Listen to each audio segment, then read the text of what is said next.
Okay, so have you ever had that moment? You look in the mirror and it's like, wait a second. Did my face just get turned into some kind of, I don't know, modern art canvas? Specifically those parts that catch the light. We're talking about those weird dark spots, the hyperpigmentation that just seems to pop up. And everyone, absolutely everyone, blames the sun. Like the sun woke up and personally decided to target your cheekbones. Right. It's the universal scapegoat. Totally. Yeah. And for years, the advice has been pretty intense. Hide indoors, wear a hat the size of a small satellite dish. Mm-hmm. And if those spots show up anyway, well, just grab the most aggressive chemicals you can find. Yeah, things like bleaching agents they literally destroy the cells making the pigment. It sounds less like skincare and more Yeah. like a facial demolition project. Exactly. Yeah. Pretty harsh stuff. So our mission today is to kind of cut through all that fear and, frankly, those pretty aggressive chemical approaches. We're going to do a deep dive into what's really causing this. And, spoiler alert, it might be simpler than you think. And we'll set up a different strategy, one that doesn't start with some crazy expensive serum, but maybe something you already have in your fridge. Yes, exactly. And let's tackle that core issue right away. Because the biggest misconception is absolutely that the sun is the main villain here. The idea that you need maximum SPF all the time, no exceptions. Right. But what if that advice that everyone follows is actually messing up your body's own natural defense system, the one designed to prevent those exact spots? Sabotaging it. Yeah, potentially. We really need to shift the focus from just blocking external things like the sun and start thinking about, internal resource management. Because if your body is depleted on the inside, then things like sun, stress, even pollution, they're all going to cause a much bigger reaction on your skin. Okay, internal resources. That leads us somewhere interesting then. So it's not just the sun. No. It's something else. It's primarily about oxidation. That's the real process kicking this off. Oxidation. Okay, like rust.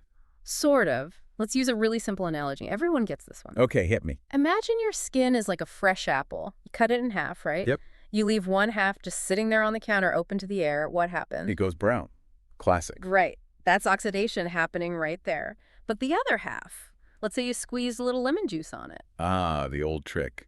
An antioxidant. Exactly, a potent antioxidant. And that half stays fresh, right? Same air, same environment, totally different result. Okay. That browning process, that's essentially what's happening on your skin, causing those dark spots, especially as we age. Wow, okay, so the apple analogy makes it click. Oxidation is the enemy. It's the trigger, and it causes the skin to overproduce melanin. Melanin is the pigment, and it's made by cells called melanocytes. Melanin. Isn't that supposed to be protective? Like a natural tan? Absolutely, and here's the beautiful part. Melanin is basically our ultimate built-in sunscreen. It's a fantastic internal antioxidant designed to protect the deeper layers of our skin from DNA damage. It's supposed to save us. Okay, so if it's protective, why the spots? Why the overreaction? Well, the problem is that the cells making it, the melanocytes, they don't really age that gracefully. Uh-oh. Yeah. As we get older, research clearly shows their numbers drop off. Quite dramatically, actually. Often by the time we're, say, 35 or 40. So fewer protectors on the wall. Exactly. You have fewer effective bodyguards. So when your skin faces oxidation, whether it's from UV light or stress or pollution, doesn't matter, those few remaining melanocytes kind of panic. Mouth. Yeah, they go into overdrive and pump out a whole bunch of pigment in one concentrated area as a defense mechanism, and boom, you get that dark spot. The panic cluster. Okay, Yeah. that makes sense. So the core issue is oxidation hitting a weakened defense system. Precisely. We can't magically get younger melanocytes back, I assume. Unfortunately not. But maybe we can support the ones we have. You mentioned antioxidants. What's the opposite of oxidation? Antioxidants. Right. So how do we get the best internal antioxidant to, calm down those panic pigment cells? Okay, now here's where it gets really interesting, maybe even a bit shocking for some people. Lay it on me. Because arguably the most critical antioxidant we need for modulating this whole process is vitamin D. Vitamin D. Okay. And what's the primary way our bodies make vitamin D? The sun. UV light. Exactly, the very thing we're told to religiously avoid. Wait. The irony is, wow, so vitamin D is made by the sun interacting with our skin. Yes, UV radiation hits cholesterol in your skin, and that kicks off the synthesis. It's the sun's signal to start the process. And how does vitamin D help with the spots? the hyperpigmentation? Its role here is crucial. It helps modulate or regulate the melanocyte. Think of it acting internally like an antioxidant shield for that cell. It stabilizes the melanocyte, preventing that panic response, that overproduction of melanin we talked about. So it helps the body make the right amount of pigment for protection, not those concentrated blotches. Exactly. It ensures a balanced, appropriate response. Okay, but hold on.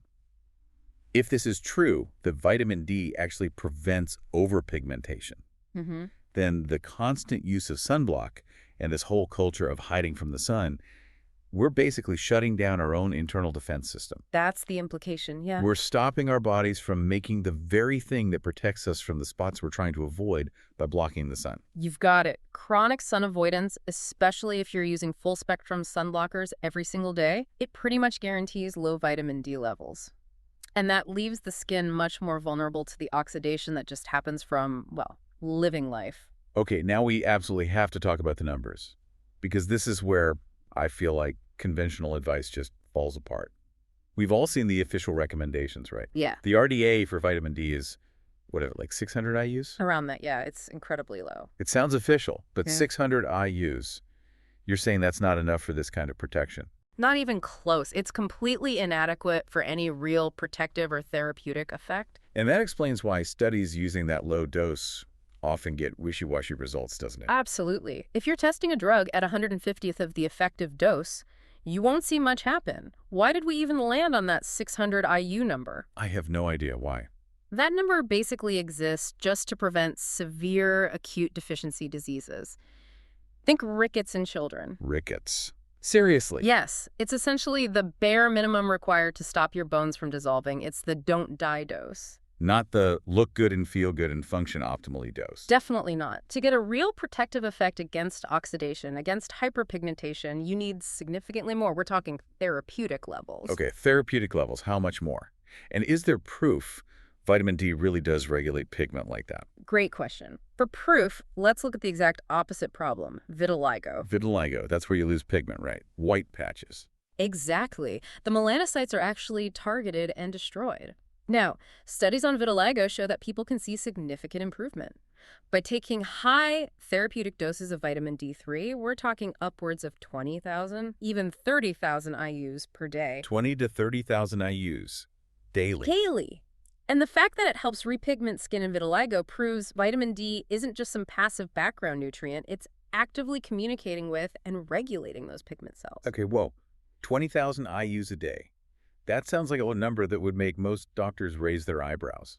Maybe both eyebrows. It certainly does, given the outdated guidelines they often follow. So how do we square recommending, say, 10,000 to 20,000 IUs daily when everything we hear suggests that's practically toxic? We have to look at the actual science, not just the decades-old minimums. Modern research, especially looking at populations who get a lot of sun naturally, shows that achieving truly protective blood levels year-round, especially if you live anywhere north of, say, Atlanta, you likely need doses in that 10K to 20K range. And it's safe at that level. When using high-quality vitamin D3, yes, for most adults, it's generally considered safe and beneficial.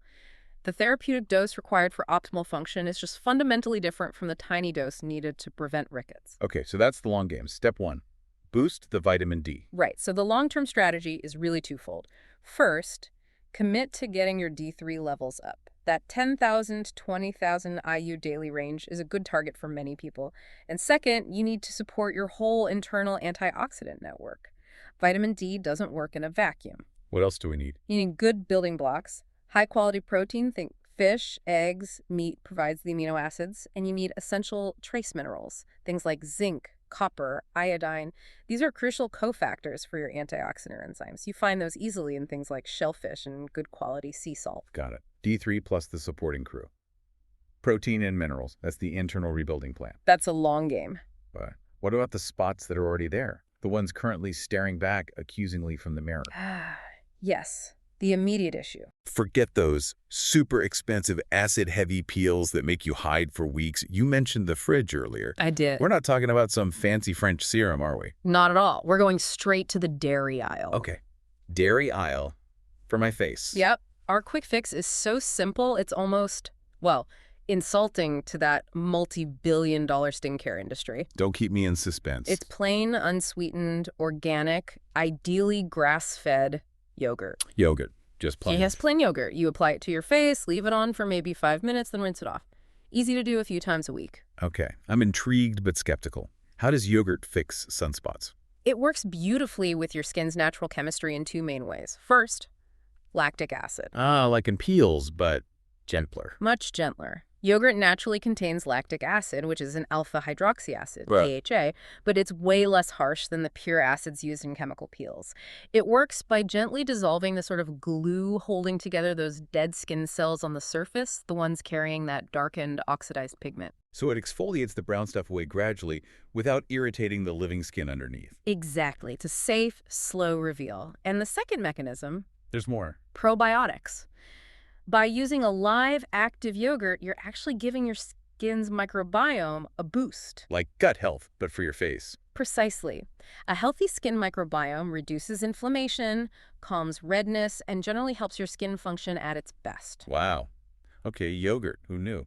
Any way to turbocharge it? Absolutely. For stubborn spots or just for an extra antioxidant kick, you can add a tiny pinch, seriously, just a pinch of turmeric powder to the yogurt before you apply it. Turmeric, another kitchen staple. Powerful antioxidant, right? Extremely powerful, helps fight that oxidation directly on the skin. Okay, this is clicking. The big takeaway then. Okay. These dark spots aren't really a sun problem, fundamentally. They're an oxidation problem, often triggered by sun exposure, but rooted in resource depletion. Right, so sensible sun exposure is actually good for us. We need it for the vitamin D. Yes, regular, sensible sun is essential. Just don't get burned. Your skin is literally engineered to handle sunlight, provided it has the internal fuel, the D3, and antioxidants it needs. And we should probably stop using products that mess with our skin's natural state, right? Like things that make it too alkaline. Definitely. Skin is naturally acidic, that's its protective mantle. Avoid alkaline soaps or cleansers on your face. And maybe double check our daily moisturizers for hidden sunblockers if we're trying to boost our D levels naturally. That's a really good point. They sneak SPF into everything these days. So if we tie this all together, Well, the bigger picture is that our bodies are designed to thrive in their environment. That includes the sun. The body is robust. The issue isn't usually the light itself, it's the lack of the necessary internal resources, that strong antioxidant network, and sufficient vitamin D to manage that light effectively. okay, so maybe we need to step away from the sun avoidance guilt trip, seriously boost that D3, build up our internal defenses, and maybe, just maybe, embrace yogurt as our new secret weapon facialist. This sounds like a solid plan. It really makes you think, though. If avoiding the sun for years has actually stopped our skin from developing the very protection it needs, what other natural, maybe even regenerative processes are we constantly fighting against just because we're following outdated minimal dose advice? That's a fantastic question to ponder. Something to chew on, maybe while you're letting that yogurt mask do its thing.